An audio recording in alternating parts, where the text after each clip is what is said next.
তো রিসেন্টলি চিত্রনায়ক শাকিব খানের একটা অডিও বার্তা ভাইরাল হয়েছে, ফাঁস হয়েছে, যেটা হচ্ছে অনেকেই ক্যাপশন দিয়ে ভিডিও বানাচ্ছেন।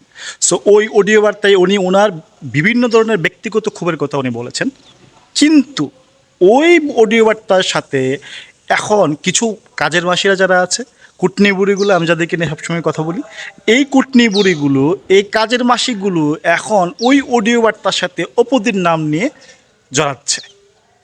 এখন ওই অডিও বার্তায় কোথায় আসলে অপুদির কথা বলা হয়েছে, অডিও বার্তার কোন জায়গায় অপুদির নাম উল্লেখ করা হয়েছে, ওইটা আসলে তারা কখনো শুনেও নাই, তারা কখনো এটাকে নিয়ে বাজ বিচার করার কোনো প্রয়োজন মনে করে না। জাস্ট সব জায়গায় অপুদির নামটা উল্লেখ করতে হবে। সো যাই হোক, আমি আগে অডিওটি আপনাদেরকে শোনাবো, তারপর হচ্ছে কাজের মাসিদের সম্পর্কে, কুটনিবুড়িগুলো সম্পর্কে কিছু কথা বলবো। নিশ্চয়ই ভিডিওটি শেষ পর্যন্ত দেখবেন। তাহলে চলুন আগে অডিওটা শুনে নিই। ওকে বলেন পেপার দেখাতে, ও তো একটা চক্রের সাথে জড়িত। ও চাইতেছে আমি শেষ, মানে ওই চক্রটা চায় যে শাকিব খান শেষ, মানে বাংলা চলচ্চিত্রই শেষ। এই জন্য তো আঘাত হানতেছে, কত টাকা পেয়ে এমন করতেছে, খালি কি করতে বলেন, এত বছর পর কেন এসে করতেছে। আমার কাছ থেকেও টাকা খাইছে কয়েকদিন আগে 12 লাখ টাকা।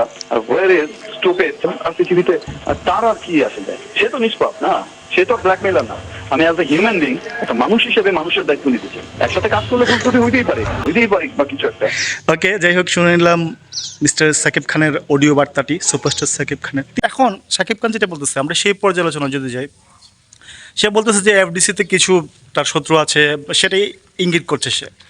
এখন যদি এরকমটাই আমরা আসলে বিশ্লেষণে যাই, তাহলে কিন্তু এফডিসিতে সবথেকে বড় শত্রু কিংবা তার এখন সবথেকে বেশি বড় হেটার্স যদি বলা হয়, তাহলে কাকে ধরা হয়? ইকবালকে ধরা হয়। আর ওই ইকবালের সাথে কে এখন হচ্ছে সবথেকে বেশি সক্ষতা রেখে কাজ করছে? বুবলি। একেবারে সহজেই কিন্তু অনুমেয়। ইকবাল কিংবা এফডিসির যারা হচ্ছে কিছু পরিচালক, তারা কিন্তু সাকিব খানকে নিয়ে এখন কাজ করেন না, মানে করেন না বলতে সাকিব খান এখন এই দুই ধরনের বস্তাফুজা সিনেমায় অভিনয় করেন না। সো এই নিয়ে হচ্ছে তাদের মধ্যে কিন্তু একটা বিশাল দ্বন্দ্ব চলতেছে। তো ওই দ্বন্দ্বের মানে মূল কর্ণধারকে ইকবাল, এবং ইকবালের সবথেকে পছন্দের নায়িকাকে বুবলি, কারণ বুবলিকে নিয়ে সে সবথেকে বেশি সিনেমা করতেছে। সো এই যে কথাটা, এই কথাটা তো আসলে অপুদির থেকে হচ্ছে বুবলির সাথে বেশি মিলে। শাকিব খানের যে হচ্ছে অডিও বার্তায় উনি যা যা বলেছেন, সেটা কিন্তু অপদি থেকে বব্বির মানে সাথে বেশি এটা ম্যাচ হয় এই কথাগুলো। আর এই যে কাজের মাসিগুলো কিংবা হচ্ছে কুটনি বুড়িগুলা, আরে ভাই, তোমাদের যদি কানে চোখে সমস্যা থাকে কোথাও, তাহলে ডাক্তারের শরণাপন্ন হও ভাই। এইভাবে সব জায়গায় অপুদির নামটা কেন নিতে হবে? সব জায়গার সাথে, সব ঘটনার সাথে অপুদির নামটা কেন জুড়ে দিতে হবে? জাস্ট অপরদিকে তোমরা কি পাইছো ভাই? সব জায়গায় যে ওনার নামটা কেন নিতে হবে? আর আরেকটা ব্যাপার হচ্ছে, খুব বেশি আমি দেখতে পাচ্ছি বিভিন্ন ভিডিওর, মানে বিভিন্ন ভিডিওতে, যে তোমরা হচ্ছে অপবিশ্বাসের বিভিন্ন যে ফিগার, বডি ফিগার সম্পর্কে তোমরা ট্রল করো, তার বিভিন্ন মুখশ্রী সম্পর্কে তোমরা ট্রল করো, অনেক কিছু। একটা কথা শুধু বলতে চাই যে প্রত্যেকটা মানুষের হচ্ছে বয়সের একটা সীমারেখা থাকে। প্রত্যেকটা মানুষ একটা সময় পরে যে মুটিয়ে যায়, একটা সময় পরে যে একটু মানে বুড়ো কুচকে যায়, মানে ঠোঁট বাঁকা হয়ে যায়, কিংবা এই যে মানে বয়সের সাথে সাথে কিছু পরিবর্তন, সেটা তো স্বাভাবিক। প্রত্যেকটা অ্যাক্টর অ্যাক্ট্রেস সম্পর্কে যদি আমরা দেখি, মানে ইন্ডিয়ার অসংখ্য জনপ্রিয় সুন্দরী নায়িকারা ছিল। এর মধ্যে হচ্ছে রেখার থেকে সুন্দরী কে ছিলেন বলেন? হেমা মালিনী, একজন ড্রিম গার্ল এক সময়কার।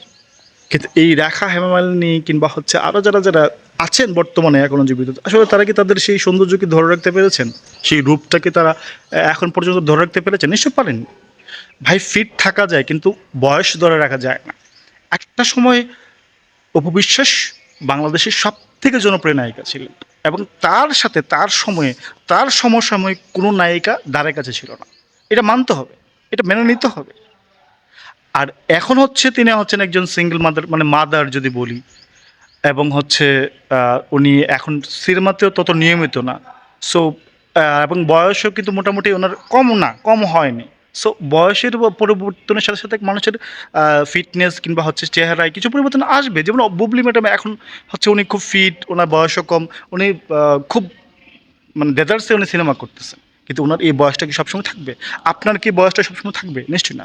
সো এগুলো নিয়ে কখনো ট্রল করতে নাই, কারো বয়স, কারো ফিটনেস, এগুলো নিয়ে কখনো ট্রল করতে নাই। ভালো থাকবেন সবাই। আমার সাথে একমত হলে অবশ্যই অবশ্যই অবশ্যই কমেন্ট বক্সে জানাবেন। ধন্যবাদ সবাইকে।